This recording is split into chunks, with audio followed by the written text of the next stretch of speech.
And now sports with Chris Duerr from the Little Jess Chrysler Dodge Jeep and Ram Sports Desk.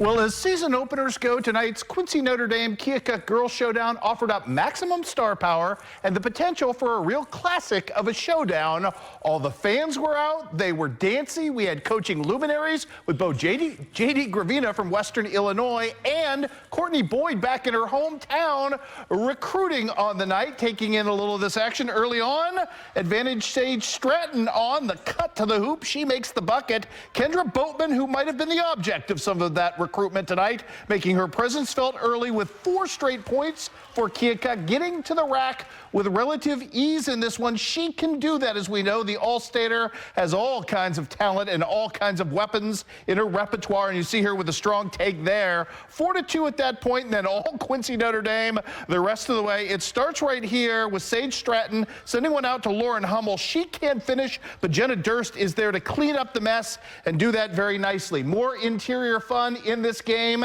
and away we go in this one. It's Tristan Pieper coming free in the low blocks. Man, she's good at that. Great take from her. And then we had a Sierra Thomas happening in this one. First on the strong cut to the hole, and then the deep three, and suddenly it's an 18-4 Q&D lead. Ada Wood ends the bleeding, at least temporarily, in this one with a strong take back and finish at the other end. But Sage Stratton and company weren't having it. Sage with 21 points to lead the way. The Drury commit lets fly here, and it would be Q&D winning 64-31 is your final. Back in the Gem City, Quincy High School opening conference play against Rocky tonight, and man, it was all Jada Brown all the time. We talked in Duerrisms about how she might be a dark horse favorite for Player of the Year. She might just be the favorite after tonight. Strong take again from Jada right here with the and one, and she was absolutely dominating in this one. More for Miss Jada right here. The passing game nets her too, and she makes it stand up very nicely right here as well.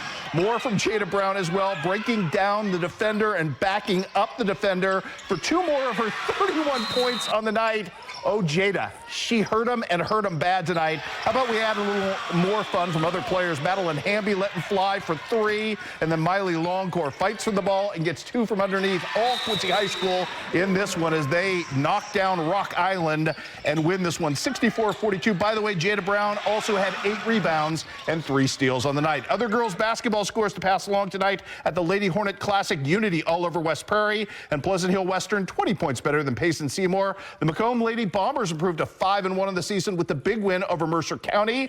We've got Canton in girls basketball in Missouri over Knox County by 10. Paris with a big win to go 3-0 on the season over Knox. South Shelby wins its season opener on the road at West Trans 70-36. How about Monroe City staying red hot with a big win over Moberly? And it was the Kirksville girls, no match for Highland, as Addie Abel leads the way with 15. We had a coaching debut tonight at the Tiger Classic in Beardstown. Jeff Bodorf's coaching debut for Brown County against Southeastern couldn't open with a better 8 minutes, and this guy, Jackson McNeff, a big reason why. McNeff just absolutely beastly in this game. Strong take for him right there. How about Maverick Henry? You got to break out the slide rule and the compass to figure out the angle at which this goes as a bank shot, but it works for Maverick. He'll take it at that point for 3. Jackson McNeff, as I mentioned, unstoppably at 18 and 10 tonight.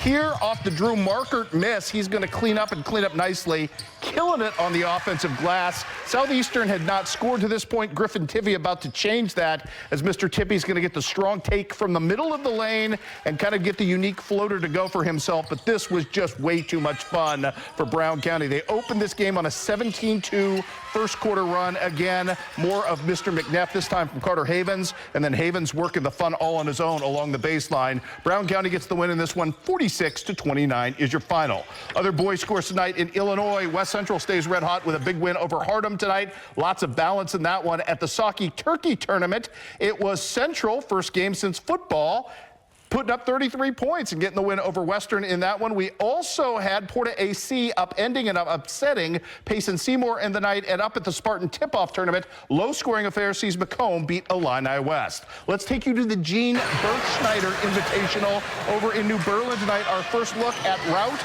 as you're looking at Mr. Mossman, I should say. More on Bryson in a second. How about the younger Mr. Wassman? Mr. Mossman, I should say, Nolan, with a strong take right there. Then it was a big night for Kellen Creviston as well. This time working inside to Brady Turner, nifty pass. The dump down is really good in this one, and it's a really nice finish. And more from Brady Turner in this one. The big fella, you know him better for baseball, but the and one, pretty darn good on his part as well. I mentioned Bryson Mossman. He scored his 1,000th career point tonight, as good a scorer as you'll find in our area. Big-time surge from Kellen Creviston in this one. His route doesn't score a lot tonight, but they score enough to beat Lincolnwood. 41-33 is your final. Going into this season, by the way, Rich Thompson told me this might be his hardest working Triopia team ever, and they looked the part tonight in an overtime win against Lutheran. Jack Parlier, the big fella, all 6'4" of him, unfurling here for the nifty bucket and getting his team off to a good start. Big night tonight from Avery Nethery. Yeah, the Nethery folks, they have great basketball genes, and Avery is the latest, letting fly for 3 in this one, as it would be Triopia pulling off the big-time win in this one. Final count sees them victorious in overtime, 83-76. On to the scoreboard in Missouri.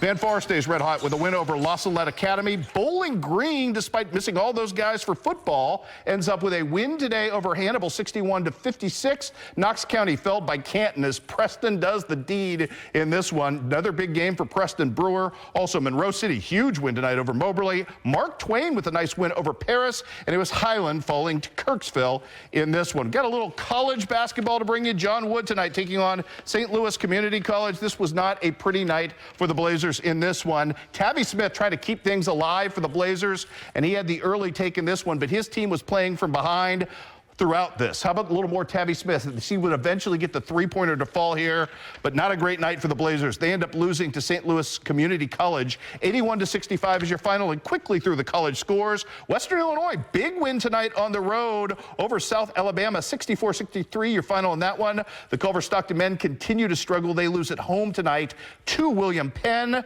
How about St. Louis falling to the John Wood women's basketball team, 106-44. Monster night in this one by Miss Blair Eftink, who led the way for John Wood in their triple-digit affair. And how about the Culver-Stockton women getting a big win as well tonight over William Penn? And that will wrap up all of our scoring.